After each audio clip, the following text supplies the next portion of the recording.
सूफियों की एक कथा है। एक सूफी फकीर अपनी रोटी कमाने के लिए एक नदी पर लोगों को नाव से पार करवाता था।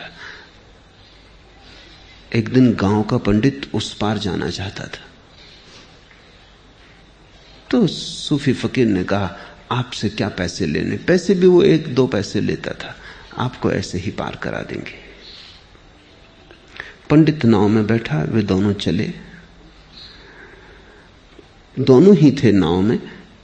पंडित ने पूछा, कुछ पढ़ना लिखना आता है? पंडित और पूछ भी क्या सकता है, जो वो जानता है वही सोचता है दूसरों को भी जना दे। हम वही दूसरों को दे सकते हैं जो हमारे पास है। सूफी फकीर का तेज उसे दिखाई ना पड़ा। पंडित अपने ज्ञान में अंधा होता है।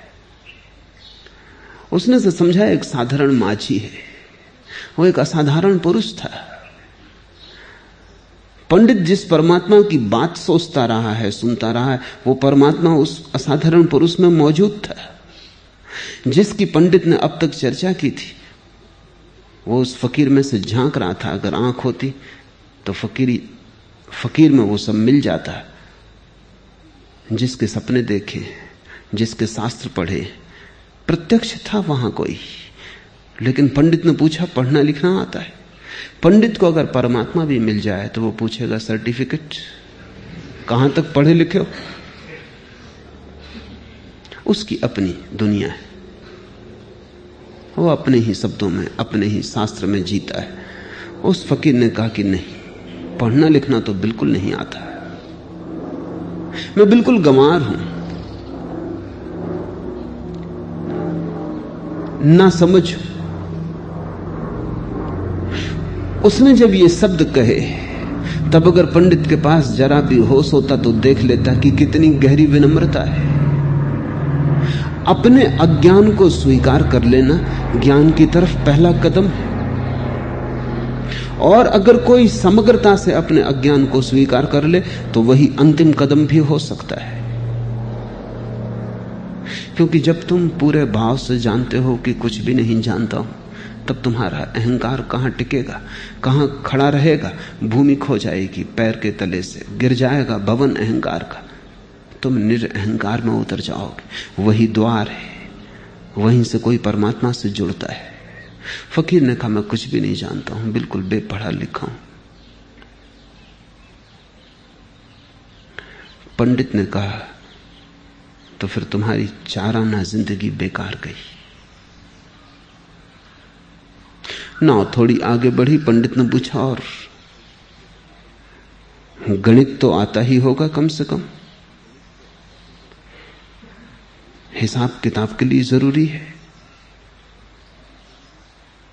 फकीर ने कहा, अपने पास कुछ है ही नहीं, हिसाब किताब क्या करना, खाली हाथ है। जो दिन में मिल जाता है वो सांझ तक समाप्त हो जाता है, क्योंकि रोटी से ज्यादा कमाना नहीं है कुछ। रात तो हम फिर फकीर हो जाते, सुबह उठ के फिर कमा लेते। और परमात्मा अब तक देता रहा है तो कल का हिसाब क्या रखना। और किसी ने दे दिया तो ठीक है, और किसी ने ना दिया तो भी ठीक है, क्योंकि अब तक जी लिए हैं, आगे भी जी लेंगे।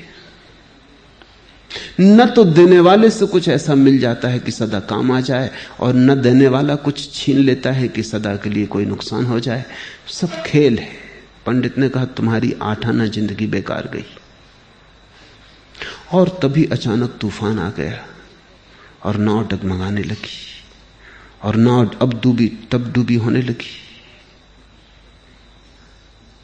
फकीर हंसा, क्योंकि पंडित बहुत घबरा गया। मौत सामने देखकर कौन ना घबरा जाएगा। ऐसे पंडित अमृत की बातें करता था, आत्मा अमर है। लेकिन जब मौत सामने आती तब पांडित्य की आत्मा काम नहीं आती, ना पांडित्य की अमरता काम आती। घबरा गया, हाथ पैर कपने लगे। फकीर ने पूछा, तैरना नहीं आता? उसने कहा कि बिल्कुल नहीं आता। फकीर ने कहा, तुम्हारी 16 आना जिंदगी बेकार गई। अब मैं तो कूदता हूं, हम तो चले, नाव तो डूबेगी। हे मूढ़, गोविंद को भजो, गोविंद को भजो, क्योंकि अंतकाल के आने पर, संभवतः शंकर उस कहानी को जानते रहे हो जो मैंने तुमसे कही, क्योंकि अंतकाल के आने पर व्याकरण की रटन तुम्हारी रक्षा न करेगी। जब डूबना आएगा सामने, जब मौत घेरेगी, तब अगर तैरना आता हो तो ही काम आ सकेगा। मौत में तैरना आता हो, और अगर मौत में तैरना नहीं आता तो मौत डुबा लेगी। बहुत बार पहले भी उसने डुबाया। तुम अभी तक भी सजग नहीं हुए हो, तुमने अब तक भी तैरना नहीं सीखा।